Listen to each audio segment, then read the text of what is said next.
गाडगीळ आणि sons limited 1832 पासून।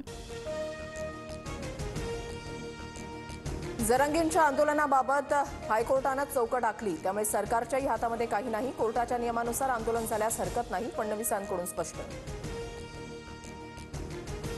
आमच्यासाठी जरांगेंचं आंदोलन राजकीय नाही, काही राजकीय पक्षाकडून जरांगेंच्या खांद्यावर बंदूक ठेवून फायदा घेण्याचा प्रयत्न, पण त्यांचं नुकसानच होईल। फडणवीसांचा रोख कुणाकडे? जरांगेंची रॅली पुण्यातल्या मंचरमध्ये दाखल, गोळ्या घातल्या तरी मागे हटणार नाही। आझाद मैदानावर उद्यापासून उपोषण सुरू, जरांगे बेमुदत उपोषणावर ठाम। मराठा समाजाचे प्रश्न आम्हीच सोडवले आणि पुढेही आम्हीच सोडवणार, मराठा ओबीसी समाजावर अन्याय होऊ देणार नाही, मुख्यमंत्री फडणवीसांची ग्वाही। जरांगेनंतर राष्ट्रीय ओबीसी महासंघाचंही 30 ऑगस्ट पासून नागपूरमध्ये साखळी उपोषण।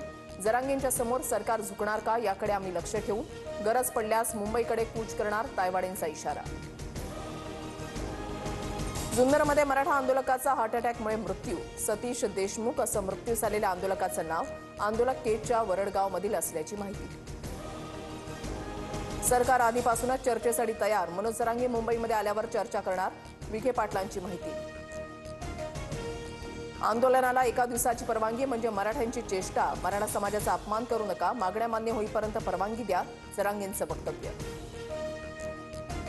मुख्यमंत्री फडणवीसांनी संयमानं शब्दाला जागून जरांगेंच्या मागण्या पूर्ण कराव्यात, फडणवीसांनी आंदोलकांशी चर्चा करावी, संजय राऊतांची मागणी। पुन्हा पुन्हा मराठ्यांच्या नाराजीची लाट फडणवीसांच्या विरोधात गेल्यास ती त्यांचं राजकीय करिअर बर्बाद करणारी असेल, जरांगेंचा इशारा। अटी शर्तींचं पालन करू, कायदा मोडणार नाही, 20 अटींचं पालन करण्याचं जरांगेंकडून आझाद मैदान पोलिसांना हमीपत्र, आझाद मैदानावर पोलिसांचा कडेकोट बंदोबस्त।